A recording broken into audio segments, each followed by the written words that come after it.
Meus amigos, meus inimigos, como dizia meu pai, Dr. Públio Dias, citando o seu amigo Mandão Bandeira, meus amigos, meus inimigos, salvai Ouro Preto. Eu vou fazer, hoje é a madrugada do dia das eleições e eu vou fazer alguns comentários sobre o que eu li, vi e estudei, principalmente na última semana, e o que eu venho observando o tempo todo, porque é um assunto que eu gosto, estudo enfim, acho que tem alguma experiência para mostrar e passar para quem quiser ouvir. Então, os meus amigos e os meus inimigos, os poucos que eu tenho, tanto de um lado quanto de outro, se quiserem ouvir, eu vou comentar principalmente as eleições do Brasil nacionais, que foi as que eu acompanhei o tempo todo, ainda que eu tenha estudado também por interesses particulares a eleição de Pernambuco, particulares não, familiares, é um lugar que eu gosto, já trabalhei em campanhas recentes lá, então e é bastante curioso lá o movimento, eu acho interessante. Eu pude, antes do segundo turno, prever que Raquel ultrapassaria Marília Reis, como de fato fez, e que venceria a eleição, seria a próxima governadora, como de fato será.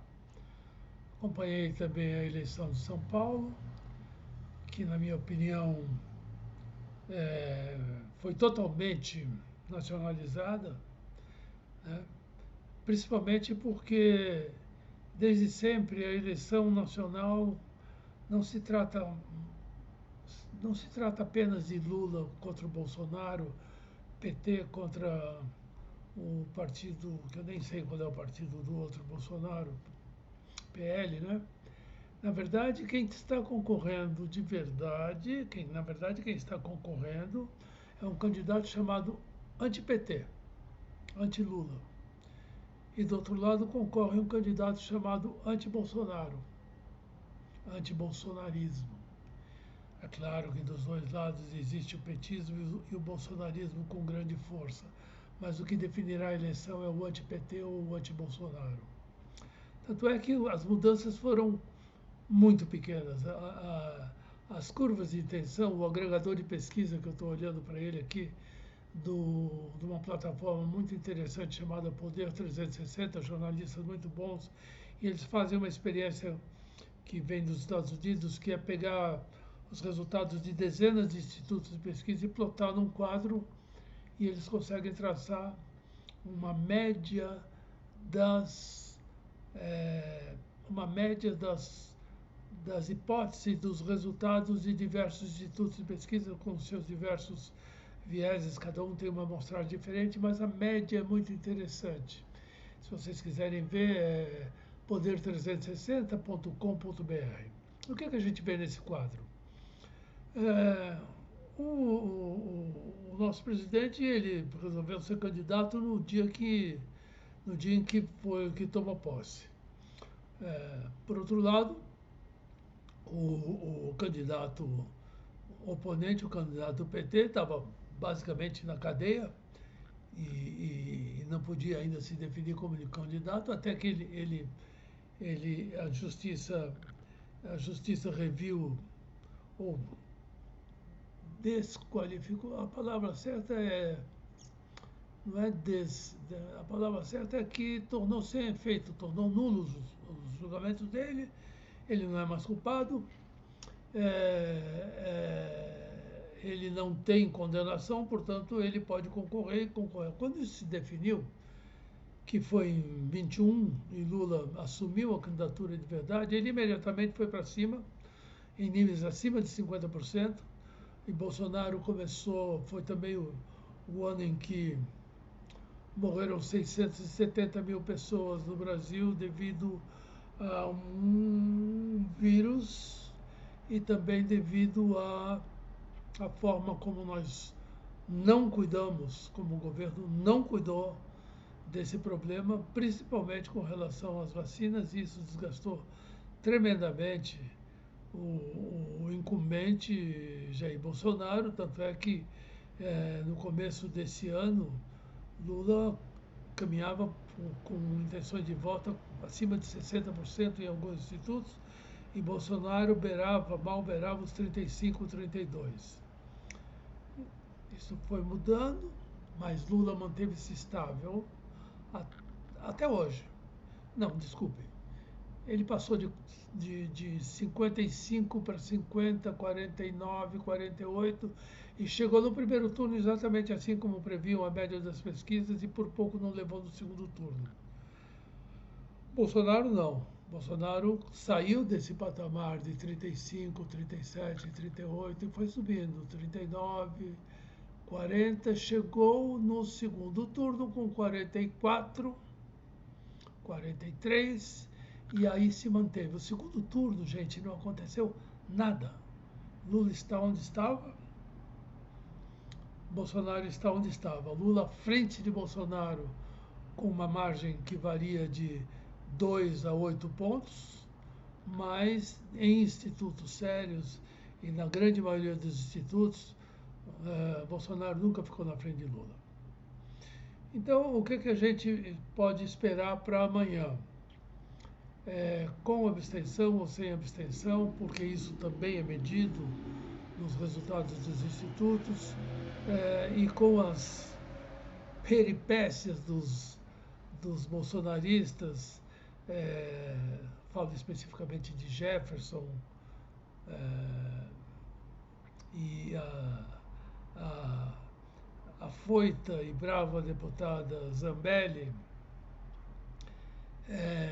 e mais, enfim, mais um movimento muito forte em favor da candidatura do Lula, mas não especificamente da candidatura de Lula, de um projeto de nação, de um projeto, não digo de nação, mas de um projeto de um governo que seja possível, onde seja possível acomodar diferenças, acomodar até visões diferentes de mercado, de economia, de política, contra uma visão totalitária, contra uma visão que tem crescido no mundo inteiro, que é uma direita muito pouco civilizada, né? Nós vimos como é que Jefferson e Zambelli resolvem seus problemas.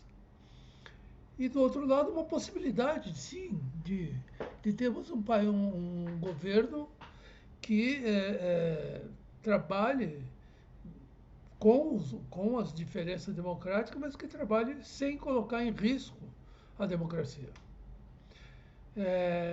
Esse arco de forças políticas me lembrou muito a Direta Já, onde nós tínhamos de Lula, que naquela época era um líder sindical bem à esquerda, até Fernando Henrique e o jogador Sócrates, a Fafá de Belém, artistas intelectuais, etc. E esse movimento, ainda que não tenha sido vitorioso na conquista do voto direto, desagou na Nova República, na eleição de Tancredo, e a partir daí o Brasil nunca mais teve receio da ditadura ou dos militares, ou seja, do que for, até recentemente, quando Jair Bolsonaro começa a passou aspirador nesses fantasmas, nessas múmias, e resolveu que ele poderia governar o Brasil com o meu exército, seja o exército fardado, seja o exército dos bolsonaristas, né? Então, gente, nós temos amanhã uma escolha que não é basicamente só entre um candidato e outro, até porque os programas dos dois foram muito pouco explicitados, e é muito curioso que Lula tenha publicado o programa dele na última semana do segundo turno, e Bolsonaro hoje não ontem, fez um tweet, vejam vocês, onde ele coloca lá um monte de propostas e ideias à guisa de programa, né? Então não se discute programas, não se está discutindo modelos econômicos, não se está discutindo como que eu evito, como é que eu lanço contra os outros determinadas coisas que, que, que o meu público gosta e o dele não gosta e vice-versa, mas não se trata de Lula contra Bolsonaro amanhã, hoje, desculpe. Se trata de um Brasil civilizado versus um Brasil que anda nas ruas armado, dizendo, como disse a deputada Zambelli, que quando o repórter lhe perguntou, mas, deputada, não é possível, a lei não permite que se ande armado no dia da eleição. Ela disse com a maior tranquilidade, eu não respeito resoluções que tolhem minha liberdade ou alguma coisa assim, sabe? Então, assim, é, não vou respeitar o Poder Judiciário. Vejam bem, isso não pode levar a nada sério, porque se você é contra as resoluções do Judiciário, você não pode dizer não vou seguir, porque você aí não estaria sendo democrático, você não estaria não funciona assim a democracia. Né? Não funciona assim o Estado de Direito. Né? A não ser que você realmente pregue uma revolução. Veja que seguir a lei foi uma atitude que o governo petista, quem me conhece sabe que eu nunca votei no PT e espero nunca mais ter que votar, mas seguir a lei nunca foi uma dúvida do Lula. Foram presos. Foi preso ele, foi para a cadeia, ficou lá mais de um ano. O Congresso aprovou o impeachment da presidente Dilma, ela desceu as escadas e foi para casa, chamando, disse que foi golpe, etc. Mas ninguém jogou granada em ninguém por conta disso. Né? Então, hoje a gente segue a lei, e se não gosta da lei, tenta mudá-la através da política, através das próprias forças da democracia, ou não tem saída, ou você sai correndo atrás das pessoas que lhe ofendem ou de quem você acha que lhe fez algum mal, com o revólver na mão, apontando para todo mundo e dizendo que é por aí que as coisas se resolvem. Não é. Não é. Não é clara a opção pelo, é clara a opção pelo autoritarismo do governo Bolsonaro, é clara do governo e da pessoa, do Bolsonaro e do seu grupo. São inúmeras. Ele tomou posse em 4 anos atrás, e nos 3 primeiros meses ele já estava apoiando passeata na porta do QG do Estado-Maior do Exército, pedindo o fechamento do Congresso, do STF, incentivou as pessoas a acamparem na frente do STF, fogos à guisa de como se fossem morteiros, o incentivo às armas, o povo armado jamais será, como é que é? O povo livre é povo armado, enfim, tudo que você possa imaginar que leve para um governo autoritário estava no caminho certo.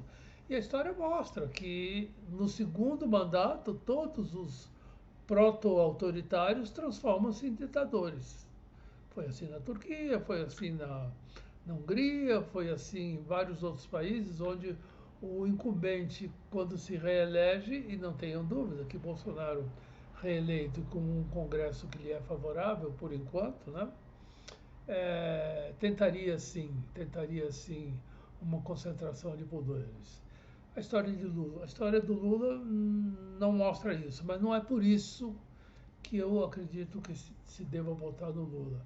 Eu acredito que se deva votar no Lula porque junto comigo, com o próprio Lula e com os petistas e junto com a classe artística, junto com os intelectuais, junto com pessoas que eu admiro da área financeira, toda a inteligência acadêmica, enfim, todas as pessoas que têm respeito pelo Estado de Direito estarão votando nesta opção de continuar essa caminhada e num arco de forças políticas muito maior. E o Lula já sentiu isso. Ele disse numa reunião de petistas, ele disse, este não será um governo do PT, porque ele tem noção, isso ele tem muito, muito bom, ele tem noção do seu, do seu papel histórico de sair desse lamaçal violento e incivilizatório em que o Bolsonaro nos meteu e tentar caminhar em direção a alguma coisa que preste. Eu não quero que você ache que o Lula não é ladrão, eu não quero que você ache que ele deveria continuar preso ou não, mas isso não adianta você achar ou deixar de achar, porque foi assim que a lei decidiu. Ou seja, a lei entende que os julgamentos pelos quais ele foi condenado estavam viciados e, portanto, não tinham valor. Decidiu isso, decidiu. Quem decidiu isso? O mesmo corpo, o mesmo poder judiciário que o condenou. Então, quando ele foi condenado, vários petistas, várias pessoas, jornalistas e ligadas ao Lula disseram isso é um absurdo, isso é ilegal, a prisão é ilegal, o Moro é um safado, etc. Mas ninguém pegou em armas. Ninguém disse não vou aceitar a decisão do Supremo. Ninguém disse não vou aceitar que o meu habeas corpus tenha sido negado. Ninguém disse não vou aceitar que minha pena tenha aumentado ou diminuído nos tribunais que o condenaram. As pessoas continuaram o que tem que ser feito. Bom, eu tenho que cumprir e tenho que lutar para mudar. Ele lutou e conseguiu. Agora, do outro lado, não vou seguir mais o que o Supremo falou. Não aceito essa forma de contar os votos, mesmo depois de ter sido votado e revotado no Congresso, colocando em dúvida. E olhem, existem uma bomba armada, hein? Não se esqueçam do relatório das Forças Armadas, que estaria fazendo aspas, uma auditoria nas urnas eletrônicas, função que não lhes cabe, diga-se de passagem, e diga-se enfaticamente, e que não apresentou esse relatório até hoje. Não é? Quando será apresentado? Depois que o Lula perder? Depois que o Bolsonaro perder? Ora, por que não tem? Porque nós reunimos o Exército Brasileiro tão competente, com tantos inteligentes, tantos oficiais, não foi capaz de até hoje produzir um relatório? Ora, essa é a bomba de médio prazo. A bomba de curto prazo acontecerá na noite de hoje na apuração. Fiquem atentos e tenham calma. Até a apuração de pelo menos 70% dos votos, Bolsonaro estará na frente. Entenderam o que eu disse, né? Começa a apuração, Bolsonaro pula na frente, muitos pontos na frente, não é pouco não, muitos pontos na frente. Por quê? Porque a eleição começa pelo sul do Brasil, onde ele tem maioria. A partir dos 60%, 70%, 80%, quando entram os votos de São Paulo completos, entram os votos da região leste do país, sudeste, aliás, e começam a entrar os votos do Nordeste, e é nesse momento em que haverá a ultrapassagem de Lula sobre Bolsonaro e ele deve vencer as eleições. Vai vencer?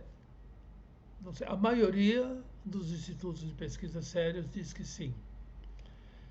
Existe uma chance, eu estava ouvindo um podcast de um estatístico, uma chance de 85% que ele vença. Olha, é bastante, mas não é 100%. Tá? Nunca será. Mas 85% é bastante. Eu dizia, então, que nós temos duas coisas importantes. Primeiro, Esse relatório que não saiu. Segundo, você sabe o que o Trump fez quando lá a operação era lenta e tal, mas aconteceu a mesma coisa. Os estados favoráveis a Trump foram apurados rapidamente e uma hora o Trump chegou e disse assim, ganhei. Ganhei, a partir de agora o que acontecer é fraude. E não aceitou o resultado, e continuou sem aceitar, fez todo tipo de pressão na House, falou com seus deputados, tentou subornar aqui, comprar ali, não conseguiu nada. No começo de janeiro fez uma manifestação em frente ao Capitólio e o resto vocês sabem. Então, olho vivo, o Brasil mostrou que tem uma força democrática muito grande. O Bolsonaro só não deu o golpe no dia 7 de setembro porque foi tolhido rapidamente, só não deu de novo antes de ontem com aquela bobajada, aquela patuscada do Márcio Faria, de que aquela bobagem de que os spots e os programas, as inserções do Bolsonaro da coligação dele não haviam sido veiculados. O próprio Flávio Faria se mostrou profundamente arrependido, que ele achou que não ia acontecer isso, não sei o quê. Ou seja, foi a segunda vez que ele tentou um golpe. Um dos dois filhos zero do Bolsonaro, um dos três, eu acho que é o Didu, o Bananinha, será? Não sei. Ele disse assim, olha, realmente nós estamos prejudicados, acabou a isonomia do pleito, e o que a gente tem que fazer é adiar. Ele disse isso, gente. É isso que eles querem. Né? Então, vamos votar. Nós temos motivos para não votar em Bolsonaro? Temos. Nós temos motivos para não votar em Lula? Sempre tivemos, sempre tivemos. Nós temos motivos para juntar com várias outras pessoas que pensam bem e democraticamente e, a partir de um novo governo Lula, com uma nova estrutura de poder, tentar achar uma saída para o Brasil, com pessoas inteligentes e que pensam bem e que não resolvem os seus problemas com ignorâncias, com mentiras,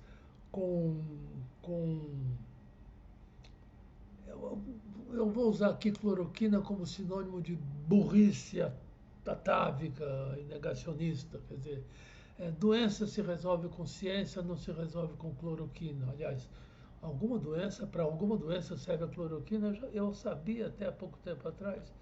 É um remédio, se eu não me engano, que não tem nada a ver com Covid. Mas, enfim, aquele momento, gente, foi um momento em que o Bolsonaro mostrou quem ele era efetivamente. Foda-se que estão morrendo, eu entendo isso, eu sou o cara legal, eu sou a pessoa que tem o remédio certo e está aqui esse remédio, só que esse remédio não funcionou. O outro remédio, que era a vacina, ele falou, não funciona. Teve até um episódio que houve uma pessoa que morreu e foi inicialmente se disse que ele teria morrido por reações adversas à vacina. Ele comemorou do Twitter, é só ir buscar isso. Ele não ficou preocupado que a vacina não funcionasse, ele não ficou preocupado com a morte daquela pessoa que depois se descobriu que morreu de um problema cardíaco que não tinha nada a ver com a vacina. Ele celebrou a morte. Nós vamos voltar contra pessoas que celebram a morte. Nós vamos voltar a favor de pessoas que celebram a vida. Nós vamos voltar contra pessoas que celebram a morte. Nós vamos votar a favor de pessoas que pensam democraticamente, que seguem a lei e que, quando a lei não funciona, seguem do mesmo jeito. até que a gente possa mudar a lei. É sobre essas pessoas, sobre esse tipo de raciocínio que eu vou votar amanhã. Pela primeira vez, vou votar em Lula, no PT. Como disse, espero que seja a última, espero que a gente saia desse dilema de bolsonarismo e petismo, porque não tenho dúvidas, ambos continuarão fortes. Espero que o PT tenha aprendido, espero não, tenho certeza, porque senão não teria chegado onde chegou. E é isso. Bom voto a todos. Obrigado por terem me ouvido até aqui.